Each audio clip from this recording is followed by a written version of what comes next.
શ્રી ગણેશાય નમઃ. બોલો શ્રી ગણેશાય નમઃ. બોલો પૂર્ણ પુરુષોત્તમ રાયની જય. મિત્રો, આજે આ વિડીયોમાં આપણે સાંભળીશું પવિત્ર પુરુષોત્તમ માસના 16મા દિવસે એટલે કે વદ પક્ષની એકમના દિવસે અધ્યાય 16મું સુદેવને ખેડ, અને સાંભળીશું 16મા દિવસની કથા વાર્તા મૃગલીની કથા. મિત્રો, જો તમને મારો આ વિડીયો પસંદ પડે તો તેને લાઈક, શેર અને સબસ્ક્રાઇબ કરવાનું ભૂલશો નહીં, અને કમેન્ટમાં જય શ્રી કૃષ્ણ જરૂરથી લખજો. આગળના અધ્યાયમાં આપણે જાણ્યું કે સુદેવને ભગવાન વિષ્ણુના વાહન એવા ગરુડજી કહે છે, હે વિપ્ર, હું મારા સ્વામીની આજ્ઞાથી તને પુત્ર વરદાન આપું છું, અને મારા પોતાના જ અંશથી તારે ત્યાં પુત્ર જન્મશે અને તમે સુખી થશો. ત્યાર પછી મહર્ષિ વાલ્મીકીજી દ્રઢ ધન્વાને કહે છે કે હે દ્રઢ ધન્વા, વરદાન મળ્યા પછી સુદેવ અને ગૌતમી ઘેર પાછા આવ્યા. સમય જતા ગૌતમીને ગર્ભ રહ્યો, અને 9 માસ પૂર્ણ થયા બાદ અત્યંત તેજસ્વી એવા પુત્ર રત્નને જન્મ આપ્યો. અતિ હર્ષિત થયેલા સુદેવે પુત્રના જાત કર્માદિક સંસ્કારો કરીને યથાશક્તિ અન્વસ્ત્રના દાન આપ્યા, અને પુત્રનું નામ શુકદેવ એવું પાડ્યું. પુત્ર જેમ જેમ મોટો થવા લાગ્યો તેમ તેમ સુદેવનો હર્ષ વધવા લાગ્યો. યોગ્ય સમયે એને યજ્ઞોપવીત આપી દ્વિજ પર પ્રયાણ કરાવ્યા. ગાયત્રીનો ઉપદેશ લઈ શુકદેવ બ્રહ્મચર્ય વ્રતનું પાલન કરી વિદ્યાભ્યાસ કરવા લાગ્યો. તીવ્ર બુદ્ધિવાળા આ વિપ્ર બાળકે થોડાક જ સમયમાં અભ્યાસ પૂર્ણ કરી લીધો. એક સમયની વાત છે, મહાજ્ઞાની દેવલ ઋષિ પધાર્યા. બાળ સુખદેવે વંદન કરી સ્તુતિ કરી, ચરણ ધોયા, અને બાળ સુખદેવની સેવા જોઈને દેવલ ઋષિ કહેવા લાગ્યા, હે સુદેવ, પ્રભુ કૃપાથી તને આ પુત્ર રત્ન પ્રાપ્ત થયું છે. આવો બુદ્ધિશાળી અને વિવેકી પુત્ર મેં ક્યાંય જોયો નથી. આટલું કહીને દેવલ ઋષિએ શુકદેવનો હાથ જોયો, અને હાથ જોતા જ તેઓ ગંભીર થઈને કહેવા લાગ્યા, હે વિપ્ર, તારો પુત્ર સર્વ રીતે યોગ્ય છે, પરંતુ તેને માત્ર એક ભય છે, તારા પુત્રનું 12મા વર્ષે પાણીમાં ડૂબવાથી મરણ થશે. હે વત્સ, વિધાતાના લેખ કદી મિથ્યા નથી થતા. લલાટે જે લખ્યું હોય તે અવશ્ય બને છે, માટે વિધિના નિર્માણનો વૃથા શોક કરીશ નહીં. આટલું કહીને દેવલ ઋષિએ બ્રહ્મલોક તરફ પ્રયાણ કર્યું. આ બાજુ સુદેવ મૂર્છા ખાઈને ધરતી પર ઢળી પડ્યો. પતિવ્રતા નારી ગૌતમીએ પતિનું મસ્તક ખોળામાં લીધું અને સાંત્વન આપવા લાગી, હે નાથ, ભાવિ મિથ્યા થતું નથી. ધર્મીના ઘેર ધાડ પડે એ તો શાસ્ત્રનો નિયમ છે. પ્રભુ પોતાના ભક્તોની કસોટી કરે છે. રાજા નળ, સત્યવાદી હરિશ્ચંદ્ર, ધર્મરાજ યુધિષ્ઠિર અને ભગવાન શ્રી રામ જેવાને પણ અપાર દુઃખ વેઠવા પડ્યા છે. તો આપણી સી વિષાદ? માટે આપ ધીરજ ધારણ કરીને પ્રભુનું સ્મરણ કરો. પ્રભુએ જ આપણું વાંઝ્યા મેળું ટાળ્યું છે, અને એ જ પ્રભુ આપણું આ દુઃખ ટાળશે. પત્નીના આવા વચનો સાંભળીને સુદેવનો શોક હળવો થયો. બોલો પૂર્ણ પુરુષોત્તમ રાયની જય.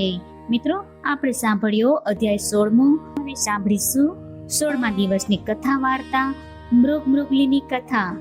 પુરુષોત્તમ માસનો પ્રારંભ થયો, તેથી ભાવિક ભક્તો પ્રાતઃકાળે નદીએ સ્નાન કરવા આવી જતા. સ્નાન કર્યા પછી કાંઠા ગોરમાનું પૂજન કરી પોતાની શક્તિ મુજબ દાન દક્ષિણા આપે, તેમજ નદી કિનારે કથા વાર્તા સાંભળીને ઘરે જાય. નદી કિનારે એક નાનકડું ઝાડ પાન તથા છોડવાઓથી ભર્યું ઉપવન હતું. આ ઝાડીમાં એક મૃગ અને એક મૃગલી રહેતા હતા. ઝાડી ઝાખરાને કારણે કોઈ તેમાં પ્રવેશતું ન હતું, તેથી તેઓ બંને સુખેથી પોતાના દિવસો પસાર કરતા હતા. ઝાડીમાંથી તેમને ખોરાક મળી રહેતો, અને નદીએથી પીવા માટે પાણી મળી રહેતું. કોઈ દિવસ નહીં, અને આજે આટલા બધા લોકોને નદીએ સ્નાન કરતા જોઈ જિજ્ઞાસાવશ થઈ તેઓ એક પાટ નીચે સંતાઈને બેઠા, અને કેમ બધા અહીં આવ્યા છે તે જાણવા પ્રયત્ન કર્યો.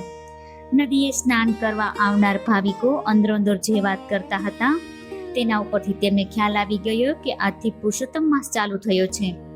પુરુષોત્તમ માસનું વ્રત કરનાર ભાવિકો અહીં આવી સ્નાન, કાંઠા ગોરમાનું પૂજન, દાન દક્ષિણા તેમજ કથા વાર્તા સાંભળી પુણ્ય કમાવા આ બધું કરી રહ્યા હતા. મૃગલાએ મૃગલીને કહ્યું, આપણે પણ પુરુષોત્તમ માસનું વ્રત કરીએ તો કેમ? જો કોઈ પુણ્ય કાર્ય થાય તો આપણો ઉદ્ધાર થાય. મૃગલીએ કહ્યું, તારી વાત સાચી છે, પરંતુ આપણે નદીમાં નાહવું સી રીતે? મૃગલાએ વિચાર કરીને જણાવ્યું, જો આપણે જે પાટ નીચે બેઠા છીએ તે પાટ ઉપર નાહવા આવનાર પોતાના વસ્ત્રો નીચોવે છે, કેટલાક એમને એમ તેના ઉપર સૂપે છે, જો આપણે અહીં ઊભા રહીશું તો તિરાડમાંથી ભીના વસ્ત્રનું પાણી આપણા શરીર ઉપર પડશે અને આપણે માનીશું કે આપણે સ્નાન કર્યું. જો આ બાજુમાં જ મહારાજ બેઠા બેઠા કથા વાર્તા કહે છે તે આપણે શાંત મને સાંભળીશું. મૃગલાની વાત સાંભળી મૃગલી ખુશ થઈ ગઈ, પરંતુ કંઈ વિચાર આવતા તે બોલી, જો આવનાર બધા ભક્તો દાન દક્ષિણા કરે છે, કોઈ પાય પૈસાનું દાન કરે છે, કોઈ વસ્ત્ર દાન કરે છે, કોઈ અન્નદાન કરે છે, આપણી પાસે તો અન્ન વસ્ત્ર કે પાય પૈસો કશું નથી. હવે આપણે દાન શું કરીશું? વળી પાછા મૃગલો અને મૃગલી મૂંઝાયા. કંઈ વિચાર કરી મૃગલો બોલ્યો, એક વાત મારા મનમાં આવી છે. આપણે રહ્યા મૂંગા પ્રાણી, આપણી પાસે દાન કરવા જેવું બીજું શું હોય? મને વિચાર આવે છે કે આપણે ઘાસનું દાન કરીએ. મૃગલી બોલી, તારી વાત મને કંઈ સમજાતી નથી, કંઈ સમજાય તેમ વાત કર. મૃગલો બોલ્યો, જો સાંભળ, સામે એક ગાય દેખાય છે, તે આપણે આપણા ઝાડામાંથી લીલું લીલું ઘાસ તોડી લાવી આ ગાયને ખવડાવીએ. બિચારી મરવાને વાકે જીવે છે, તેને લીલું ઘાસ ખાવા મળશે તો બિચારી બચી જશે, તેમજ આપણને પુણ્ય મળશે. આમ પણ ગાય તો સૌની માતા કહેવાય છે. બંનેને આ વાત ગમી ગઈ. તેમણે પણ પુરુષોત્તમ માસનું વ્રત તે જ ક્ષણથી જ કરવાનો સંકલ્પ કરી લીધો અને પોતાની યોજના મુજબ ચાલવા લાગ્યા. તેઓ લીલું કૂણું ઘાસ ઝાડીમાંથી તોડી લાવીને કૃષ ગાયને ખવડાવવા લાગ્યા. ગાય ઘણી ભૂખી હતી અને તે ઊભી પણ થઈ શકતી ન હતી. લીલું ઘાસ ખાવાથી તેનામાં કંઈક શક્તિ આવી અને તે મૃગલા મૃગલી ઉપર ઘણી રાજી થઈ ગઈ. સવારે પાટ નીચે બેસી સ્નાન કરવું, બાજુમાં થતી કથા વાર્તા સાંભળવી તેમજ ગાયને લીલું ઘાસ ખવડાવવું તે તેમનો રોજિંદો ક્રમ બની ગયો હતો. ગાય તો હવે હુષ્પુષ્ટ થવા લાગી. આમ કરતા છેલ્લો દિવસ આવ્યો ત્યારે ગાયની વાચા ફૂટી. ગાય મૃગલા મૃગલીને ઉદ્દેશીને બોલી, તમે પુરુષોત્તમ માસ નિમિત્તે જે વ્રત કરી રહ્યા છો તે જોઈને હું પ્રસન્ન થઈ છું. તમે મારી વાત ધ્યાનથી સાંભળો. તમે અબોલા પ્રાણી હોવા છતાં પુરુષોત્તમ ભગવાનનું વ્રત કરી સ્નાન, કથા વાર્તા તેમજ દાન કરો છો, તેનું ફળ તમને ચોક્કસ મળશે. આ અવતારમાં જ તમને માનવ દેહ મળી જશે, પણ આમ કરવા માટે મારી એક વાત માનવી પડશે. ગાયની વાત સાંભળી મૃગલો મૃગલી ધન્ય થઈ ગયા. તેમણે કહ્યું, ગાય માતા, તમે જેમ કહેશો તેમ અમે કરીશું. જો આ અવતારમાંથી અમારી મુક્તિ થઈ માનવ અવતાર મળે તો તેનાથી સારું શું? તમે જે કહેશો તેમ અમે બંને કરીશું. ગાય બોલી, આજે પુરુષોત્તમ માસનો છેલ્લો દિવસ છે. આજે રાત્રે સ્વયં પુરુષોત્તમ ભગવાન કાલદાયના વૃક્ષ ઉપર પ્રગટ થશે ને તે વખતે તમે બંને ગળે ફાંસો ખાજો. પુરુષોત્તમ ભગવાન તમને મરવા નહીં દે, તે તેમને મૃગમાંથી માનવ બનાવશે. ત્યારે મૃગલાએ કહ્યું, અમારે ગળો ફાંસે કઈ રીતે ખાવો? દોરડું ક્યાંથી લાવવો? ગાય જઈને એક દોરડું લઈ આવી અને મૃગલા મૃગલીને આપ્યું. રાત પડતા મૃગલો મૃગલી દોરડું લઈને કાલદાયના વૃક્ષ નીચે જઈને ભગવાનના પ્રાગટ્યની વાટ જોવા લાગ્યા. તેમની નજર વૃક્ષ ઉપર હતી. તેમણે ઝાડ ઉપર દોરડું લટકાવી દીધું હતું. એટલામાં બાળ સ્વરૂપ ભગવાન પુરુષોત્તમ ઝાડ ઉપર દેખાયા.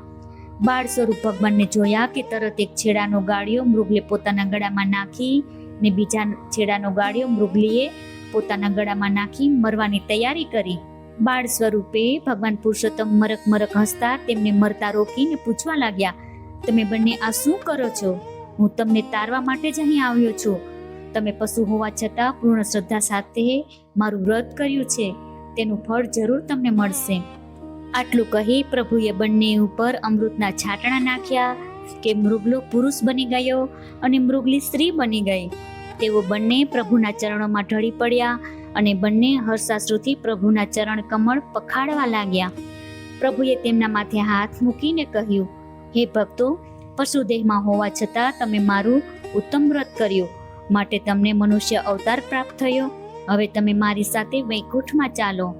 એવામાં ખરર કરતું એક દૈવી વિમાન આવીને તેમની નજીક ઊભું રહ્યું. ભગવાને બંનેને તેમાં બેસાડ્યા અને સ્વયં પોતે પણ તેમાં બેસી ગયા. થોડી વારમાં વિમાન વૈકુંઠમાં આવી પહોંચ્યું. પુરુષોત્તમ માસના વ્રતના પ્રભાવે તેમનો ઉદ્ધાર થઈ ગયો. હે પુરુષોત્તમ ભગવાન, તમે જેવા મૃગ અને મૃગલીને ફળ્યા તેવા સૌને ફળજો. બોલો શ્રી પુરુષોત્તમ રાય કી જય.